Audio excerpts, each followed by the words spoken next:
안녕하십니까. 신의균의 국방TV 시큐리티 뉴스입니다. 자, 오늘도 우크라이나 전황 그리고 각종 주요 안보 이슈 살펴보도록 하겠습니다. 미국과 중국의 패권 경쟁 정말 굉장히 첨예하게 진행되고 있고 또 나름대로 우리 러시아가 부활하고 있어 해서 다시 미국과 소련을 재현시킬 수 있는 미러 경쟁이 또 벌어지고 있죠. 이 두 국가와 미국이 동시에 경쟁을 하고 있는데 특히 중국을 향해서 완전히 지옥도를 펼치게 해주겠다라는 그런 이야기를 했습니다. 그리고 러시아는 미국 코앞 플로리다 바로 앞 60km 지점에 핵 잠수함을 투입해서 지금 미 대잠 전력들이 집중 투입돼서 러시아 핵 잠수함을 찾느라고 플로리다 앞바다가 지금 난립니다. 이런 와중에 미국이 전달해준 에이테킴스 미사일을 우크라이나가 대량으로 발사해서 크림반도 전역을 초토화시켰는데 러시아 방공망들이 다 사라져버렸습니다. 어떤 내용인지 보도록 하겠습니다. 중국의 대만 침공 위협이 가시화되고 있는 가운데 미국이 중국의 상륙 함대를 대만 해협 일대에서 초토화시키기 위한 지옥도 계획을 준비 중인 것으로 확인되었습니다. 문자 그대로 대만 해협과 동중국해 일대를 중국 해군과 공군의 지옥으로 만드는 작전인데 미국은 이 작전 현실화를 위해 거액의 예산 투입을 시작했습니다. 미국은 중국의 대만 침공을 차단하기 위해 대량의 무인 잠수정과 무인 수상정, 드론 등을 동원해 대만 해협을 뒤덮는 헬스케이프 플랜을 준비 중이라고 세뮤얼 파파로 인도태평양 사령관이 밝혔습니다. 워싱턴 포스트는 최근 싱가포르에서 열린 샹그릴라 대화에 참석했던 파파로 사령관과 비공개 인터뷰를 갖고 인터뷰에서 언급된 헬스케이프 플랜의 대략적인 내용을 소개했습니다. 파파로 사령관은 나는 기밀로 분류된 무기들을 사용해 대만 주변을 무인 지옥으로 만들 것이라며 그렇게 함으로써 우리는 최소 한 달 이상 적들을 완전히 비참한 상태로 만들 수 있으며 이후 우리가 모든 대응에 나설 수 있는 시간을 벌 수 있다라고 밝혔습니다. 파파로 사령관이 밝힌 무인 지옥은 수천 대의 드론과 무인 수중정, 무인 수상정 등으로 구성되는데요. 드론은 정찰과 자폭, 무인 수중정은 어뢰 발사와 기뢰 부설, 무인 수상정은 대한미사일 발사와 자폭 돌격 등의 임무를 각각 수행할 예정입니다.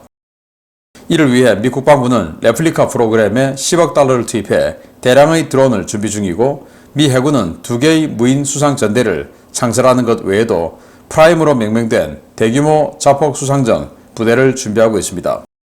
워싱턴 포스트는 최근 일본이 대만과 남중국해에서의 무력 충돌에 대비해 미일 연합 태스크포스를 만들어 배치하자고 미국 측에 제안했다고도 밝혔는데요. 미국과 일본의 연합 전력과 대규모 무인 무기들이 만들어낼 지옥도가 중국을 상대로 확실한 억제력을 발휘해 주길 기대해 보겠습니다. 네, 헬스케이프, 지옥도죠. 지옥도를 펼치겠다. 무인 지옥을 만들겠다. 이렇게 인도태평양 사령관이 직접 밝혔습니다. 그러면서 수천 대라고 이야기를 했는데 밝힐 수 없는 기밀 무기 수천 대라고 했어요. 그 종류로는 이제 항공 드론 그리고 수상 드론, 수중 드론 등 해서 수천 대를 대만 해협에 깔아서 중국 해군이 대만 해협에서 아예 작전조차 할 수 없도록 만들어버리겠다. 상륙 못하도록 만들어버리겠다. 그래서 완전히 그냥 비참하게 만들고 그 사이에 미군이 전력을 재정비해서 딱 들어와서 대만을 보호해 주겠다. 자, 이건 거죠. 자, 그래서 지금 이 무인 수상정 중에서 이런 게 있습니다. 마크 70, 이 컨테이너 발사기. 여기에 우리 한국 해군의 충무 이순신급 또는 세종대왕급 군함에도 들어가 있는 마크 41 수직 발사관 VLS가 있죠. 그게 여기에 4개가 들어가 있습니다. 그래서 이 컨테이너 하나에 4발의 각종 미사일이 들어가죠. 토마호크가 들어가기도 하고 대한미사일이 들어가기도 하고 자, 이런 것들 컨테이너 보시다시피 여러 개 실을 수 있죠. 이 배가 무인입니다. 무인. 요거 이제 CJ의 어떤 테스트 배고 이걸 좀 더 스텔시하게 다듬어서 만든다고 그래요. 그래서 이런 것들 크기도 다양하죠. 이건 좀 크고 뒤에 보이는 건 좀 작고요. 이런 무인 수상정 그러니까 대한미사일, 대공미사일 이런 것들 발사하는 무인 수상정 조기 경보기 등하고 다 데이트링커 주고받으면서 하는 작전이죠. 그리고 또 자폭 드론이죠. 프라임. 그래서 바로 그냥 이 자체에 탄두가 장착이 되어서 들이받아 버린 겁니다. 지금 우크라이나가 사용하는 것처럼 이런 그 형상인데 스텔스하게 생겼죠. 이런 스텔스하게 생긴 스텔스 자폭 드론으로 이 대만 해협 상에 있는 중국 함정들을 그냥 들이받아서 또 격침시키겠다라는 거고. 자, 이거는 오르카라고 하는 무인 수중정인데요. 잠수정이죠. 그러나 사람이 안 탑니다. 여기에 어뢰를 탑재할 수도 있고, 그래서 어뢰로 중국 군함을 격침시킬 수도 있고, 또 기뢰를 부설할 수도 있고, 무인입니다. 그리고는 또 공간이 제법 커요. 특수부대를 태우고 적진에 침투할 수도 있습니다. 이런 능력을 가진 무인 수중정, 이 오르카 뭐 등등 해서 수천 대를 대만 해협에 쫙 깔아서 중국 해군에게 완전히 지옥도를 펼쳐주겠다. 헬스케이프 플랜이라고 하는데 정말 기대가 됩니다. 중국이 대만을 침공하는 순간 한 달간은 이 무인 부대로 중국 해군 함정들 그 어느 함정도 대만 해협을 건너지 못하도록 만들겠다라고 하는데 뭐 기대가 하여튼 됩니다. 그러나 이제 공군 이 전투기들은 또 미군 오키나와에서 또 항모에서 들어간 미군 전투기들이 또 제공을 또 따로 해줘야 되겠죠. 수상함에 대해서 중국 해군에 대해서 이렇게 무인으로 박살을 1차적으로 내주겠다라는 거고요. 두 번째, 러시아가 미국을 향해서 역대급 도발하고 있습니다. 보겠습니다. 제2의 쿠바 사태로 이어질지도 모른다는 우려 속에 진행되고 있는 러시아 해군 함대의 쿠바 방문 과정에서 미국과 러시아가 미국 연안에서 대치하는 사태가 발생했습니다. 러시아 측은 아직 본 게임은 시작도 안 했다는 입장이어서 이번 주부터 시작되는 러시아의 무력 시위로 인한 우발적 충돌 가능성에 대한 우려가 커지고 있습니다. 미국 본토를 타격할 수 있는 핵탄두 탑재 순항미사일과 극초음속 미사일로 무장한 러시아 해군 최신의 전투함이 현지 시각 6월 10일 쿠바 아바나 해군기지에 도착했다고 현지 오신트 소식통들이 리포트했습니다. 쿠바 정부는 지난 6일 관영 매체를 통해 6월 12일부터 17일 사이 러시아 해군 호위함과 잠수함, 보급함과 예인선 등 4척이 아바나를 방문할 것이라고 밝힌 바 있는데요. 10일 아바나 입항이 확인된 러시아 선박은 호위함 아드미럴 고르시코프 한 척뿐이었습니다. 미국이 가장 경계하는 전략자산인 야생급 공격 원잠인 카잔함은 다른 전단들과 합류하지 않고 아직 행방이 묘연한 상태인데요. 현지 시각으로 6월 10일 오후 이 잠수함의 음원으로 추정되는 데이터가 플로리다 연안에서 포착되면서 미 해군에 비상이 걸렸습니다. 수중 음원이 포착된 곳은 플로리다 팜베이 전방 약 60에서 80km 해역이었는데요. 음원 확인 직후 미국은 인근에 있던 해안경비대 레전드급 경비함인 스톤함을 급파하고 메이포트 소재 제4함대에서 전투함을 차출해 해당 해역에 투입했습니다. 현재 이 해역에는 미 해군과 해안경비대 함정들은 물론 미 해군 P-8A 해상 초계기가 소노부이를 투하하며 러시아 잠수함을 추적하고 있는데요. 이 때문에 해당 해역에 카잔함이 움직이고 있을 가능성이 높은 것으로 파악되고 있습니다. 카잔함은 공격 원잠이지만 지르콘 극초음속 미사일과 칼리브르 순항 미사일을 탑재할 수 있어 지상 타격 능력을 갖고 있고 두 미사일 모두 핵탄두 탑재가 가능한 미사일인데요. 미국 연안에 핵무기 탑재 전략 자산을 밀어넣은 러시아, 도대체 무슨 배짱인지 모르겠습니다. 네, 러시아가 4척의 군함이죠. 이 전투함 하나, 그리고 잠수함, 핵잠수함 하나, 그리고 예인선, 또 지원함 뭐 이렇게 보낸다고 했는데, 일단 이 군함 아드미럴 고르시코프 4,500톤짜리 호위함이죠. 여기에 지르콘 같은 이런 극초음속 미사일, 칼리브르 순항 미사일 등 이 핵탄두 탑재할 수 있어요. 그걸 탑재할 수 있는 군함이 아바나에 입항하고 있는 모습인데, 여기에 지금 예인선하고 지원함은 같이 입항을 안 했다고 그래요. 뭐 다른 데 갔는지. 그리고 그러면 잠수함 어디 갔냐? 제일 중요한 게 잠수함인데, 그 잠수함의 바로 이 카잔함인데 18,000톤이에요. 18,000톤이고 여기에 칼리브르 순항미사일 탑재할 수 있고, 이 칼리브르 순항미사일에 핵탄두 장착할 수 있죠. 이 공격 원잠이 어디 갔냐? 왜 아바나에 안 들어오냐? 라는 건데, 지금 플로리다 인근 앞바다에 이런 작전이 펼쳐지고 있습니다. P-8, P-8 포세이돈 대잠 해상 초계기가 이런 식으로 계속 이 상공에서, 특정 상공에서 계속 비행을 하고 있어요. 소노부이를 투하하면서 항적입니다. 그리고 여기 미 해안경비대의 레전드급 호위함이죠. 4,000톤짜리 그 경비함이 투입됐고 또 사함대에서 구축함 몇 척이 또 투입이 되었습니다. 그래서 잠수함을 찾고 있는 겁니다. 여기에 지금 카잔함이 있을 것이다 라고 판단이 되죠. 정말 이게 역대급 도발 아니겠습니까? 플로리다 바로 앞에, 여기는 이제 바하마고요. 네, 바로 앞에 이런 식으로 핵 잠수함을 들이밀고 있다. 물론 영해는 아니에요. 영해는 뭐 한 21km 정도 되는데, 그렇다 하더라도 미국은 서쪽으로는 태평양, 동쪽으로는 대서양이라고 하는 어마어마하게 큰 이 바다를 방파제로 삼고 있는 그런 나라 아니겠습니까? 미국이 언제 미 본토 60에서 80km 전방에 적 핵 잠수함이 출몰하는 이런 걸 당연히 받겠습니까?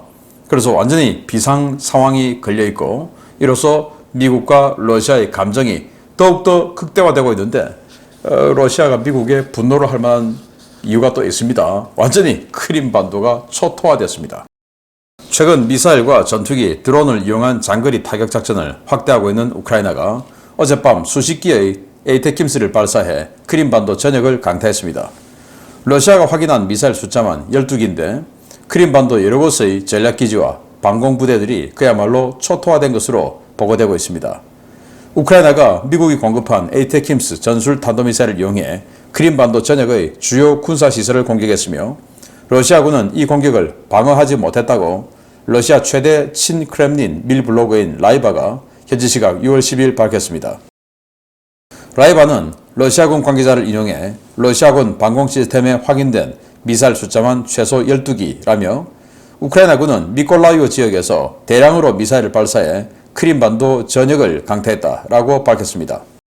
공격이 보고된 지역은 크림반도 서부인 초로도모르스케와 예프파토리아, 크림반도 북부의 잔코이였는데요. 이번 공격의 목표는 해당 지역에 배치된 러시아군 장거리 방공포대로 확인되었습니다. 라이바조차 러시아군 방공 시스템이 전혀 대응하지 못해 피격지에서 폭발과 화재가 발생했다고 인정한 이번 공격에 우크라이나가 발사한 미사일은 12발에서 20발가량으로 추정되는데요.